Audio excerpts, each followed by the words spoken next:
Assalamualaikum warahmatullahi wabarakatuh.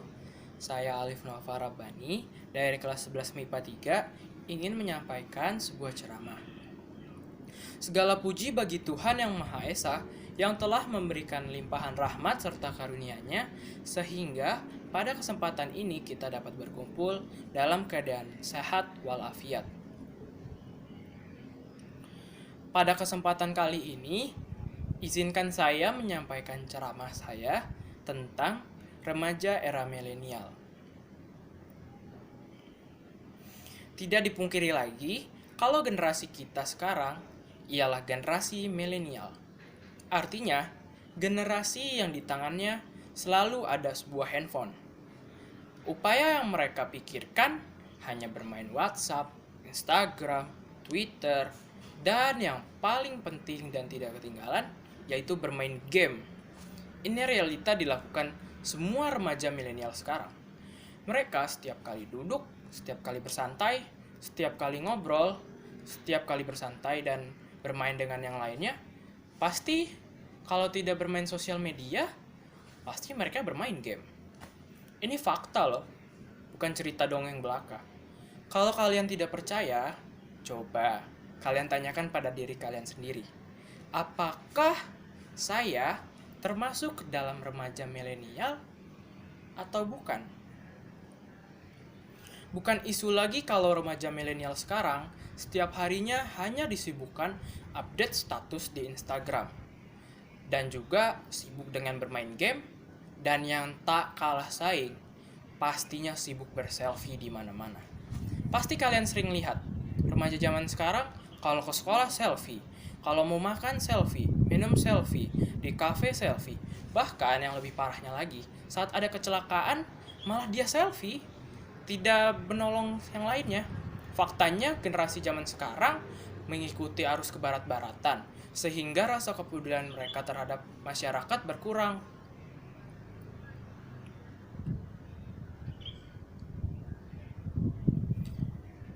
Yang kalian ketahui, generasi muda ialah sosok yang suka berkreasi, idealis, memiliki keberanian, serta menjadi inspirator dengan gagasan dan tuntutannya. Generasi muda adalah penentu perjalanan suatu bangsa di masa berikutnya. Maju tidaknya suatu bangsa tergantung pada generasi mudanya. Jadi kita sebagai generasi muda sangatlah dibutuhkan bagi bangsa dan negara. Kita bisa melihat sejarah. Di tangan para pemuda lah terjadi perubahan yang menumbangkan para penjajah, mengganti orde lama menjadi orde baru, hingga saat ini berada di era reformasi. Terlepas apa yang mendasari mereka semua, namun kita mengakui bahwa remaja adalah agent of change.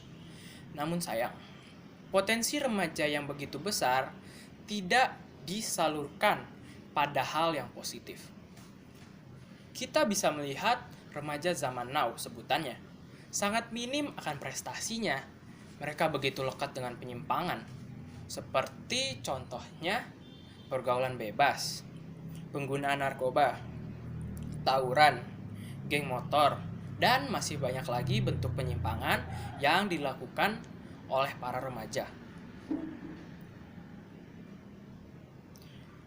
Dan juga, rusaknya perilaku remaja saat ini tidak terlepas dari gencarnya arus liberalisasi yang masuk ke negeri kita ini, yang telah nyata memberikan dampak buruk pada kehidupan.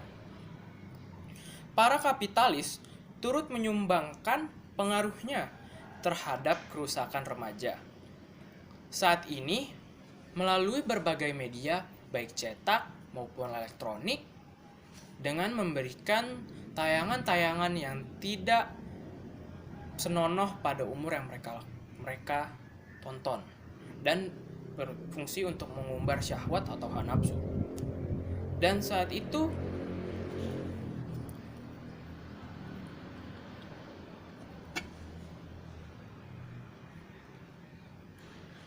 memberikan dampak buruk pada kehidupan. Para kapitalis turut menyumbangkan pengaruhnya terhadap kerusakan remaja saat ini melalui berbagai media, baik cetak maupun elektronik loh. Dengan memberikan tayangan-tayangan yang tidak berbobot, atau tayangan yang tidak sesuai umurnya. Mengumbar hawa nafsu dan kekerasan. Itu membuat mental dan pikiran anak muda zaman sekarang turun. Serta ia merusak dan meracuni akal dan moral generasi muda. Maka tidak heran, generasi zaman sekarang tidak acuh terhadap orang lain maupun lingkungan sekitarnya. Maka, oleh karena itu, kita sebagai remaja milenial seharusnya bisa loh untuk tetap memanfaatkan arus globalisasi ini dengan cara memfilternya. Ambil yang baik dan buang yang buruk. Dan tetap bangga terhadap budaya sendiri. Serta harus tetap menjadi remaja milenial yang saling menolong satu sama lain. Dan memiliki rasa kepedulian, empati yang tinggi akan masyarakat sekitar yang membutuhkan pertolongan kita, serta menggunakan berbagai macam kemajuan ilmu pengetahuan teknologi dengan sebaik-baiknya, sebaik mungkin, yang bersifat membangun diri sendiri dan melakukan hal-hal positif di dalamnya. Karena kemajuan teknologi dapat membuat seseorang tambah hebat karena menggunakannya dengan sebaik mungkin, dan bisa menjadi kebalikannya yang sangat kita takutkan, yaitu saat remaja zaman sekarang menggunakan teknologi dengan cara yang tidak sebaik, yaitu maka dari itu membuat ia bobrok dan turun. Maka dari itu, bijaklah menjadi generasi milenial sekarang yang bermanfaat bagi bangsa dan negara. Saya Alif Nova Rabbani, mohon maaf bila ada kesalahan. Wassalamualaikum warahmatullahi wabarakatuh.